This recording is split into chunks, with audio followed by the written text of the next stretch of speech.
This video is for you if you want to maximize your free will a bit more this summer. Hi, my name is Mahika and this is the Reclaiming Bossy podcast. This episode is for anyone who wants to maximize their free will because my opinion is it is not just your privilege, but it is your duty to maximize your free will and your personal agency, especially if you are brown, if you're a brown woman, if you're brown and bossy, if you're young, brown and bossy.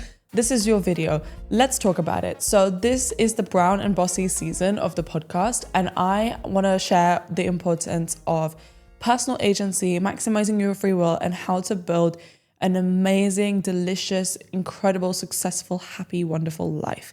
Now, I created this podcast 3 years ago today because I wanted to share how women are building amazing things anyways. There is a massive gap in terms of funding. Only 1.8% of women get funding for their businesses in the UK, and globally that number is way smaller. There are more men named David that get funding for their businesses.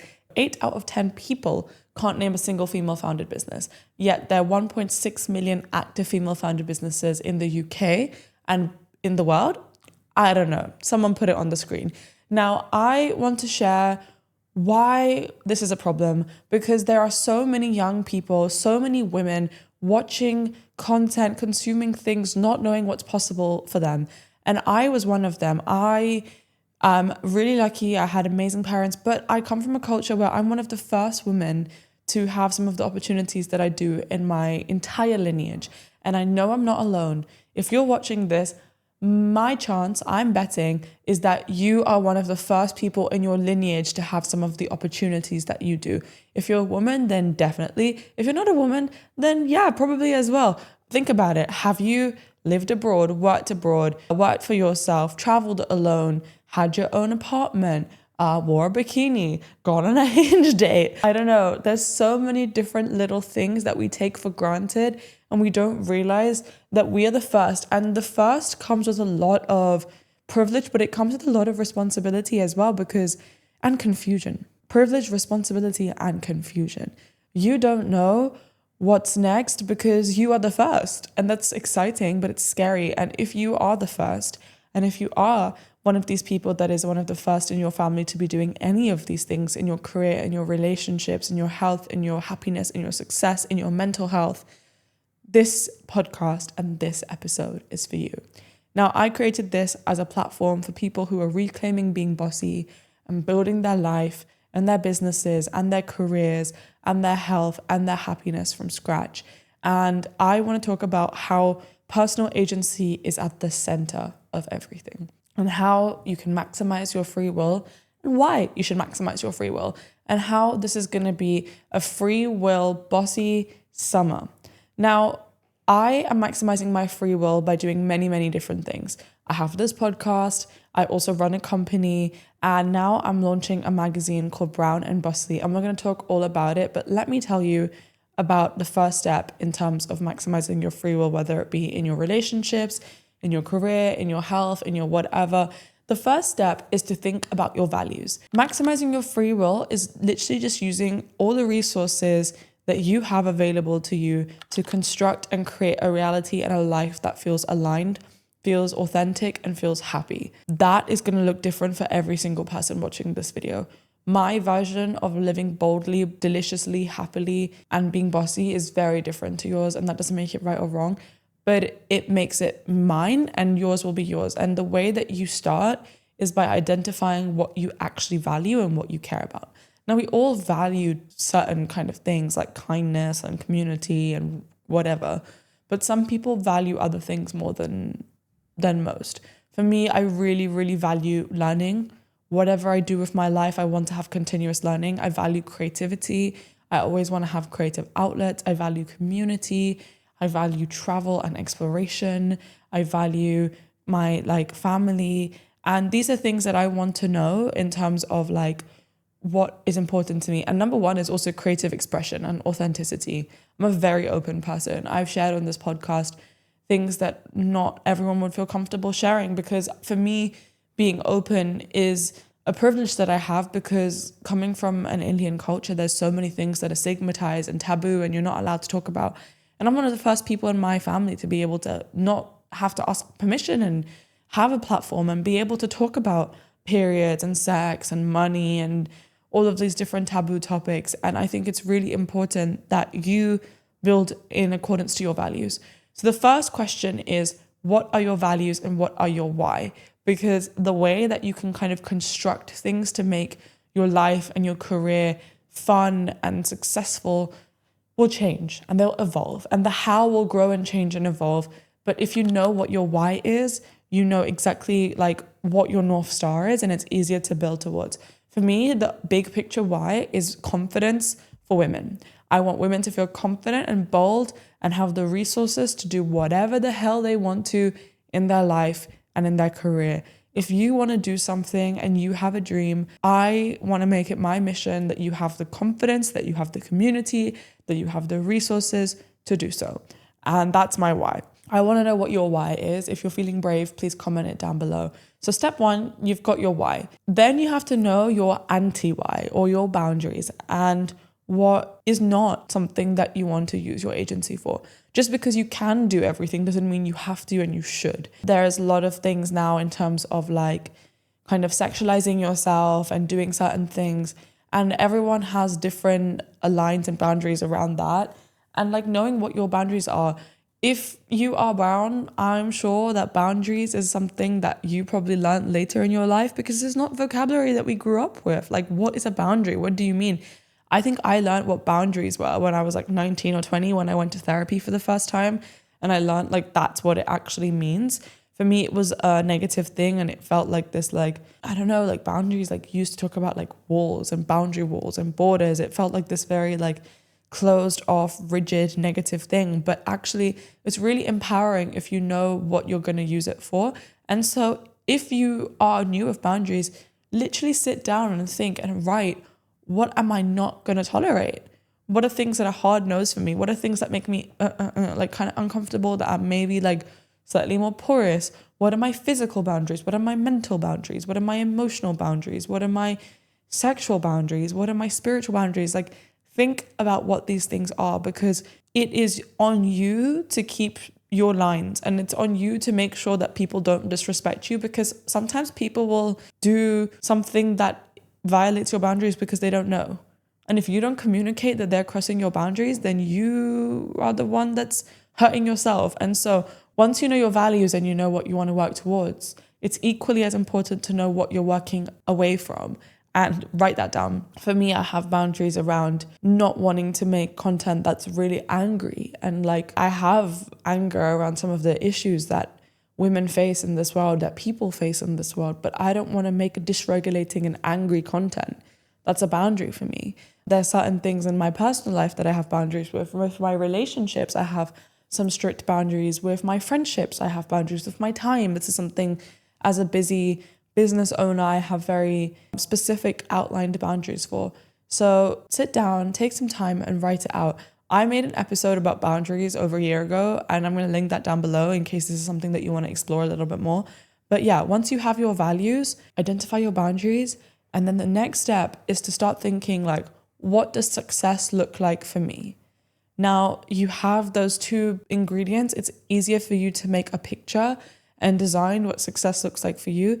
It's very important that you take time to think about this, because otherwise you're going to take on someone's prescribed notion of what success looks like, and you are going to spend the rest of your life measuring yourself against a ruler that you don't understand or you don't feel calibrated to.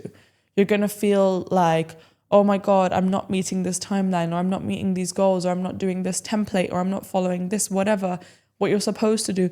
But what if you are not meant to do what you are supposed to do? I am not meant to do what I was supposed to do. I didn't go and get a job in a traditional corporate space. There's nothing wrong with that. Loads of people see that successful. But for me, I have always loved building. I have always loved community. I've always loved creativity.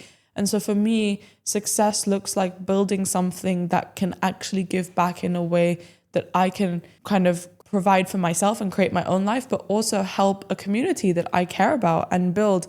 And I've been doing that with this podcast, and now with my business, and now with what I'm thinking of with this magazine, which I'm going to share with you in a second. But think about, what does success look like for you in your career, in your relationships, in your friendship, in your health? Design it. For me, I'm a big vision board girl. I've been making vision boards since I was 11. I'm 23 now. And so I've spent more of my life making vision boards than not. This is something I'm so passionate about, but design it. There's so many different ways you can design it. You can do a mood board, you can do a list, you can do a mind movie, you can go and speak to people and have conversations and see what different people are doing that are successful. That's what I did when I started this podcast. I had no idea what success looked like for me, but I wanted a diverse narrative. So I interviewed artists, activists, creators, politicians, people in corporate, and I started to learn from all of these conversations what resonated with me and what didn't. And so go and experiment and figure out what success means like for you. So that's step one of using your free will and your personal agency, is the planning part. What are my values? What are my boundaries? What does success look like for me? You need to have all of those bullet points ready. Now, in order to execute any of that, you have to have the agency to be able to do that. Now, the agency to be able to do that comes from different things. Number one is money. And people say, oh, money doesn't buy happiness and all these different things. Money is not the only ingredient in happiness, but money is the ingredient in creating agency and opportunities.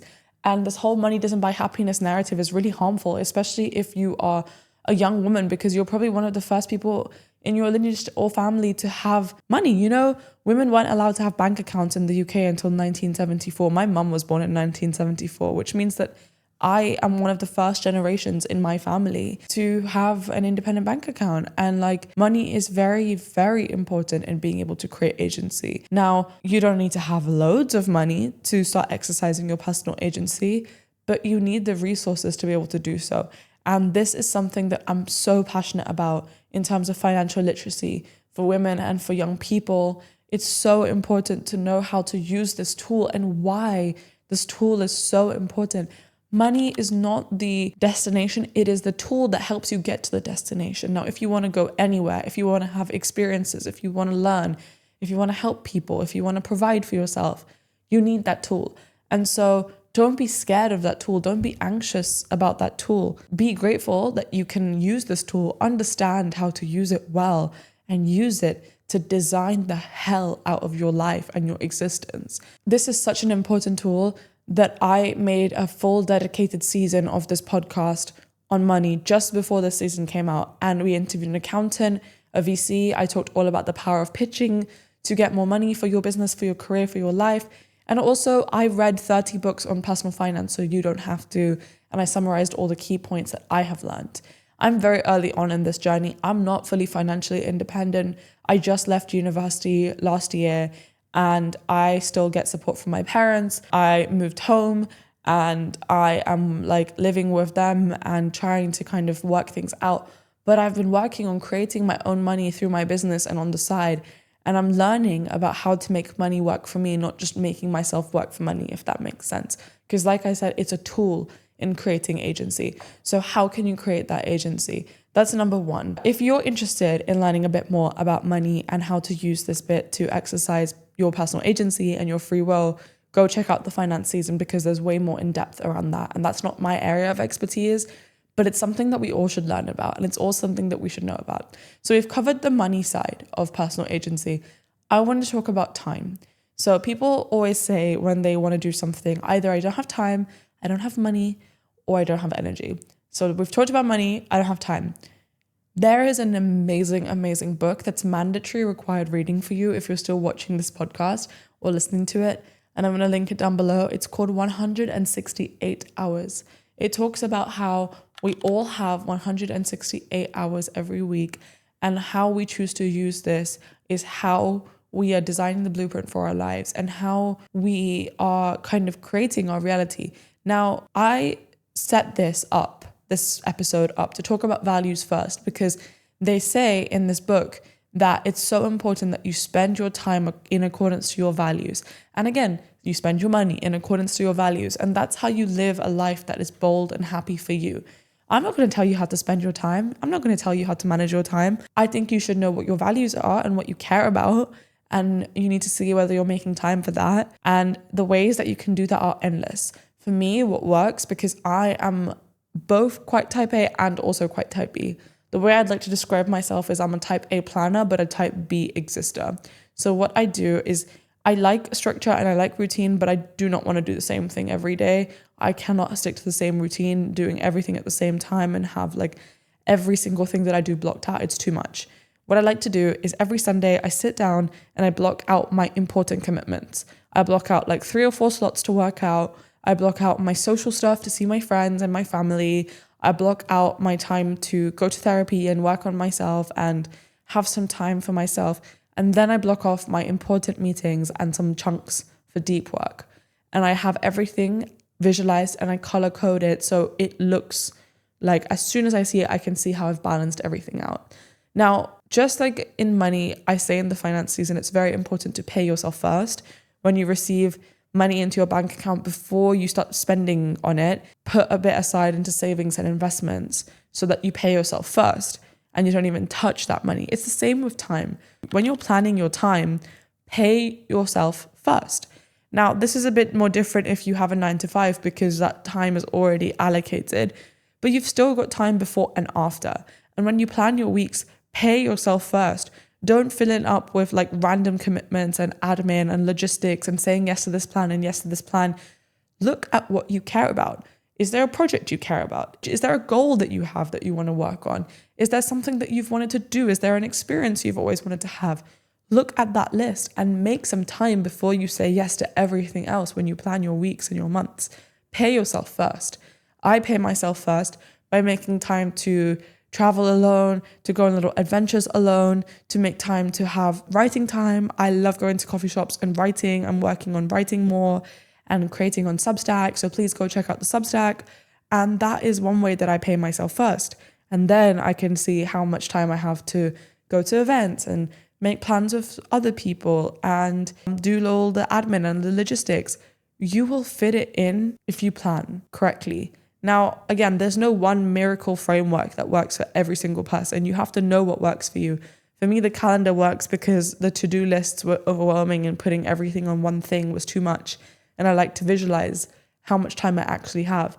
But you can map it out. Another thing you can do if you want is you can time yourself and see how long things take.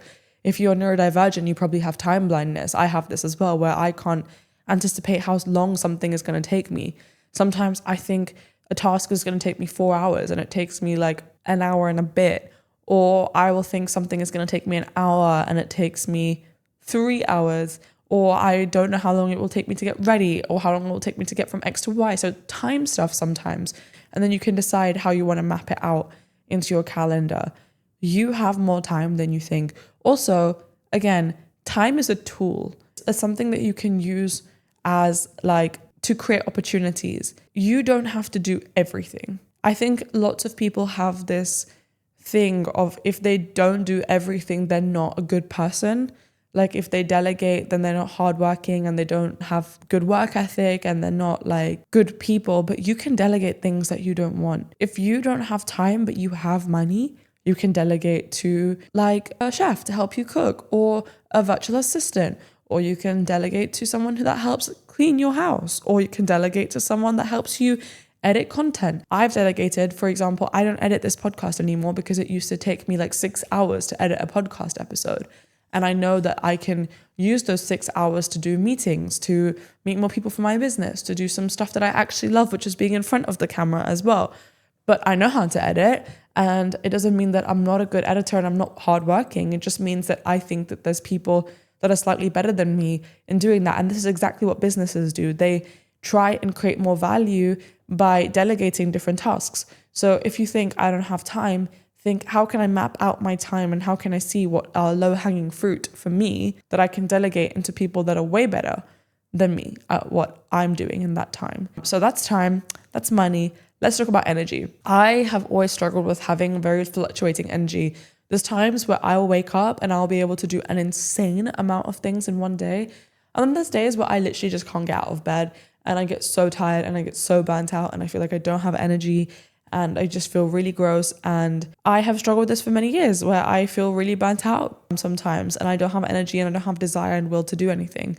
If you've ever struggled with this, then I need you to start doing something called an energy audit. Just like our time and our money, our energy is one of our most valuable resources. And we don't realize how energy taking a lot of things, people, actions, and situations can be. So I want you to, whether it's every weekend or every month, sit down and account. What was energy giving this week for me? What was energy taking and what was neutral? Now, energy giving and taking is not good or bad. There are some things that you love that are quite energy taking. For me, I love meeting new people. I love going to events. But oh my God, it's very energy taking for me because I have to be on all the time.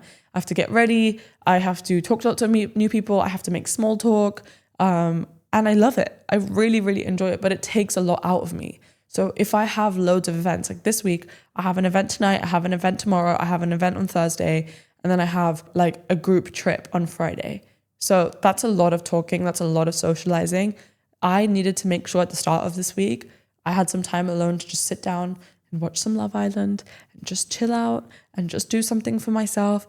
And it's the same with energy giving. Like, what can you use to give yourself energy? If you know that you have these big draining weeks, not draining in a bad way, but draining in it's going to take a lot of your resources, what can you do to fill your cup up? Now, I did a whole podcast episode on ways to fill up your cup. But for me, creative rest, like nature, music, movement, these are all ways that I fill up my cup. But make a list of things that fill up your cup and things that make you happy and give you joy and recharge you so that you have like a go-to list for when you know that you are going to have to be on top form. You are locked and loaded. You know, if I need a little bit of like a boost, I can go and these foods give me energy. These people give me energy. These activities give me energy, and you're locked and loaded and ready to go. So we've talked about how you can plan using your free will. We've talked about how you can execute using your free will with time, money, and energy. Now I want to talk about the mental side of giving yourself permission and not caring what other people think and just doing what you want. I don't think people should stop caring what other people think because it's normal, it's human, and it's natural to care what other people think. There is a reason we care what other people think. It's a survival thing. But I think one of the most important things that you can do for yourself in this life is to break the permission and validation loop by learning to self-permit and self-validate. When you want to do something, you can't wait and ask every single person in your life whether this is the right decision. Your parents, your friends, your family, your advisors. You have to learn to self-permit a little bit. You have to learn to make a plan and say, this is something that I want to do and this is how I'm going to see it through. When you grow up in a very communal culture, like an Indian culture, in my example, everything is a community decision and you consult your elders and your family and everything. And that's amazing. And I love my family. And whenever I do something, I call them and I loop them in and I love them and they're my biggest support. But I still have learned to self-permit. If I want to do something, I will make a plan. I will make a plan of action. I will make a timeline of how I'm going to do it. And then I'll be like, guys, this is what I'm going to do. Do you have any thoughts and opinions for me to share? But I'm going to do it. I'm going to do it. And it's the same. Like, you have to learn to give yourself this permission. Also, you have to learn to validate yourself because sometimes these plans that you have, they will take time for other people to notice what you're doing. With this podcast, I have been making this podcast for 3 years now. That is 3 years of weekends that I spent editing for the first 2 years. Days off that I spent scripting episodes. Days that I would come to the studio when I was sick, when there was a heat wave, when I was traveling. I have been obsessed with this podcast and this project for 3 years, and I have given it everything. And there's been moments where literally no one has cared. No one has cared at all, but I cared. I cared. And I knew that if I care and I'm going to keep building and I'm going to keep making it better, other people are going to care. And now I'm really grateful that we have this beautiful community that's growing. We're a global community. We do events. We're monetized. We have an amazing team behind the scenes that help out. We've got supporters. We've got people that message in that say that they really love the episodes. That took time. So if you want to exercise your free will, you have to learn to self-permit and self-validate. And one of the easiest ways of learning to do that is by surrounding yourself with people who self-permit, self-validate, and exercise their free will and agency. I have so many incredible friends that are creatives, that are business owners, that are doing amazing things in their career and in their life because they gave themselves permission to. And now I find it really easy to sit down and make a plan and do something because I know that all my friends are going to cheer me on because they do the same thing. And when I have a crazy idea, they're like, okay, let's go. This is how I can support you with your crazy idea. This is how I can engage in your post. This is how I can help you. This is how I can contribute. Surround yourself with people who want that for you. Surround yourself with people who want that for themselves. And if you don't have that, then this is your community because we are doing it together. You are now in a community with founders, with builders, with creatives, with activists, with artists, with people who work in corporate but still want to do something different, with people who are starting out their career journey, with people who are too young to start their career but know what they want from their life and are building, from people who don't know what they want with their life but they're still building. Come and join this corner of the internet because we are doing it anyways. We are self-permitting and we are self-validating. Now, that is how I exercise my free will every single day. If you've watched till this point, it is your duty to exercise your free will. It is your duty, it is your responsibility, and it is your privilege. So please, please, please do. Now, the way that I have decided to do this year is I have created a magazine called Bossy and Brown, and it's going to come out. I'm going to link it down below. It's going to be out, I think, by the time this episode is out. So please, please, please go order and support it. This magazine is born because I decided to do a Brown and Bossy season of this podcast, and I made a post of, guys, if you've been called Bossy and you're a South Asian creative founder, director, producer, activist, artist, brand, message me because I want to share your story. I thought I was going to get 2 or 3 messages. I got over 100 messages in 48 hours from amazing, amazing people all around the world that wanted to share their stories. Now, I can't share every single story on this podcast because I don't have the time. I don't have the studio hours. We would be here until 2029 if I interviewed everyone. But these voices deserve to be heard. In a world where only 1.8% of the funding goes to women, women of color need to be heard. Women need to be heard. And so I have created this magazine called Bossy and Brown, and we're showcasing the bossiest and the brownest and the most incredible, amazing people that are building across different spaces. Please go and support this. And because this is a community initiative, I want to give 10% of the profits back into the community, and I'm going to invest in micro grants, in workshops, and in events for women building businesses in creative industry, doing cool things.